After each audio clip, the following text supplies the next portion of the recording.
kind of a heavy one right out of the gate, Eugene. I'm going to safely assume that you want to play, you're excited to play. There's been a lot of talk in the last couple of weeks about players not just being entertainers, and you guys aren't just here to entertain us. And there's a lot of people who feel like football players are maybe being exploited by still being, on campus and playing football games when campuses are being shut down because of the virus. What would you say to those people, or what is your position on all that? Yeah, I would just let them know that it's a conscious decision that we made as athletes. Coach Brown asked all of us individually if we would like to play this season. And we all sat down as members of the team and said that it was something we wanted to do for us, for the people that we love. And, we just felt it was a great decision to do. So, there's no pressure.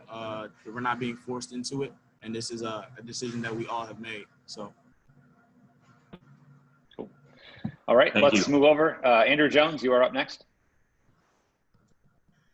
Hey, Eugene, your name keeps coming up every time we talk to Coach Brown, or we talk to a bunch of your teammates when they're asked about who's standing out, who might break through. Your name comes up all the time. Can you kind of take us back to last season to where you are now? If there was a time where you did something on the field in practice where you realized, okay, I think I got it now. I'm ready to be trusted on the field with however many snaps they're going to give me.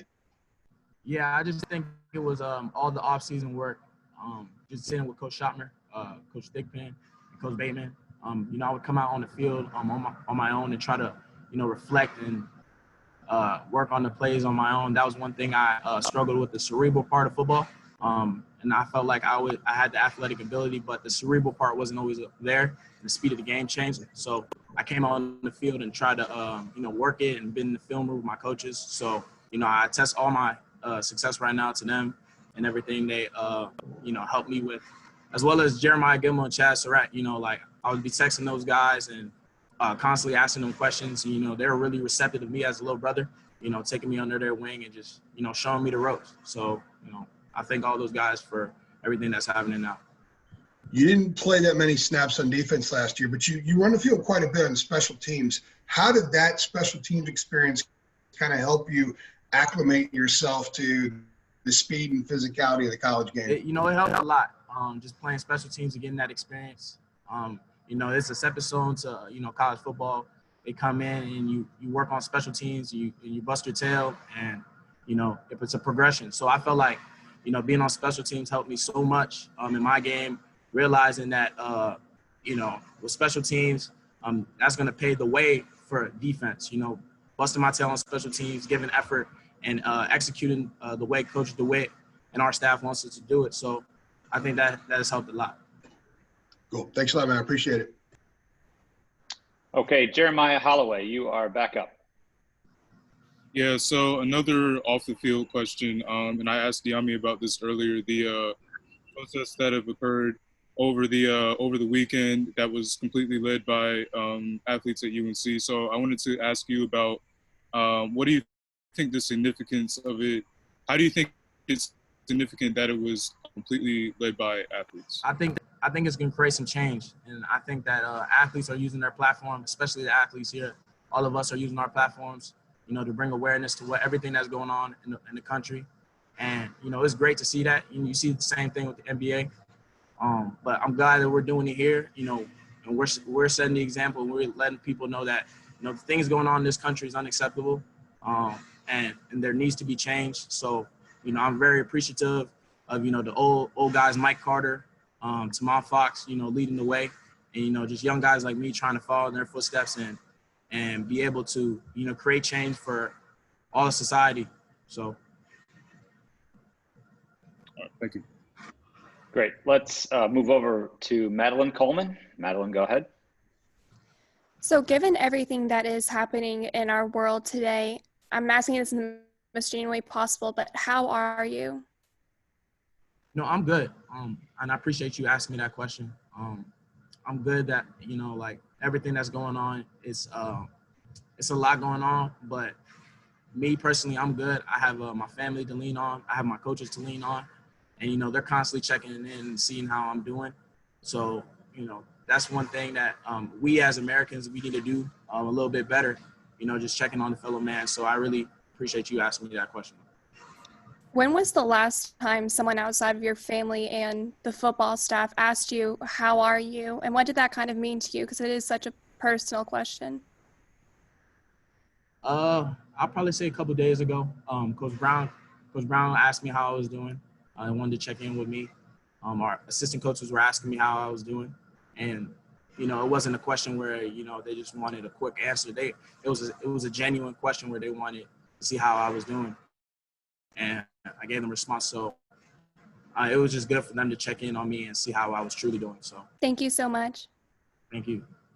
All right, last one for Asante. Gregory Hall. Gregory, go ahead. Hey, Asante, or Eugene, sorry. What kind of linebacker and football player do you want to be? I want to be one where I'm very instinctive. I'm cerebral, and I, can use my abilities well. And I just want, me on the football field to, help out my teammates a little bit more, in terms of, I don't want to go out there and receive all the success and all the glory and the accolades and all that. I want to, do my job to a T so the D-line can eat, so the secondary can do their job. So, I just want to be that type of player that people feed off of and create success for the entire defense. And then lastly, why do you play football? That's a good question. One of the main reasons I had to really evaluate that this off season, why I truly play football, and it starts with my family. I had a brother that played in the National Football League, and he played 6 years in the National Football League, and his career didn't end the way me and my family would have dreamed of. He got cut by the Raiders, so every day I get blessed with the opportunity to be on this football field. I need to go 110% because in the real world, your dreams can get cut at any time. So, that's one thing, that really motivates me. My brother's situation, being in the National Football League and getting cut, and just coming out here every day, I'm giving 110% because, that football does come to an end at one point. Did part of that evaluation over the offseason help with you becoming more of a cerebral? Certainly did. It certainly did. It allows me to, look myself in the mirror and reflect on who I am, and to, really work on my weaknesses, and address them. Because sometimes players, don't really like to address the weaknesses they have, but it just allows you to, take some time out your day, just look yourself in the mirror and say, what do I need to improve on? And that's just not just football. It's just, do I need to be more organized in my daily life? Do I need to, make sure I do my homework by this certain amount of time? Do I need to get this amount of sleep? So that's one thing I, been focusing on, and it's really helped me so far. Thank you. Okay, so much. I think we actually have time for maybe two more here. So CL Brown, if you want to go ahead. Yeah, I was curious, Eugene, when you mentioned the cerebral part of football, what do you do in terms of trying to get mental reps? Because obviously you can't get 11 players, and actually get out there with everybody and play. But can you take us through what you did to kind of get those mental reps? So yeah, one thing I did as soon as we got our new software for our film, I got a notepad and watched every single play. I called Chaz and I asked him about 3 games. He gave me the Georgia Tech game, of course, the infamous Duke game, and I believe he gave me NC State. No, I think he gave me Temple. He gave me Temple game. So, I watched those games through and through, and watched everything he was doing, his movements, the way he takes on blockers, the way he sheds blockers, the way he blitzes and covers, and I analyzed it, and I took little notes. So that's one thing I did this offseason, and I felt like it's helped me tremendously, just sitting there and watching Chaz and watch him, all the success he had last season, and watch him perfect his game. And that's certainly helped me a lot. And Coach Mack, Coach Brown has mentioned cross training. I think those are the words he uses a lot in terms of getting guys used to playing, or at least experience playing different positions. So in the event of injuries or COVID, somebody gets coronavirus or something, he'll have a guy go in there. Are you playing much on the outside and inside, or right now have you been in primarily one position in inside? I've been primarily inside. They've been trying to switch it up a little bit, but right now I've been primarily inside, and we've been doing some different things with our linebackers, with our secondary, cross-training a lot of those guys. So, but primarily I've been on the inside. Thank you. Thank you. All right, last one from Ross Martin. Ross, take us away. All right, Eugene. You talked about like what makes you a good linebacker, all the instincts and stuff like that. I mean, what physically has put you in a position, and what do you do really well physically that puts you in position to be competing for first team reps at linebacker? I just think getting to speeding the offensive lineman to the spot and collisioning them before they can collision you.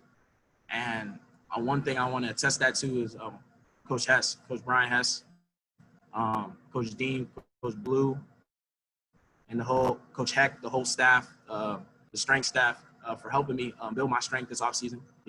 Last year I wasn't able to collision guys the way I wanted to and beat them to the spot and create these collisions in the holes. But with their training and their offseason regimen, I feel like that has certainly helped me build strength. And that's one thing I feel like has improved tremendously in my game. So I want to attest my success to all those guys. Yeah, from a weight training conditioning standpoint, I mean, what specifically have they done? Is it explosion? Is it just strength? Is it athleticism? Is it flexibility? What have they really improved? Or what have you really improved on? It's kind of a combination of all those things. Of course, they want to build explosion and power through the hips. But then they also want to work on things like flexibility. So they'll work with you in terms of, you're being loose, being fluid with your movement. Not take a false step, and all those types of things like relatively to flexibility. So I feel like that's one thing to help me with, and just of course the bench press of getting offensive linemen off you. So the numbers have gone up there, so that's certainly what they helped me with all offseason, and I appreciate them so much for that. Awesome. Thank you, Eugene. Thank you. All right, Eugene, thanks so much for your time today. Thank you, guys.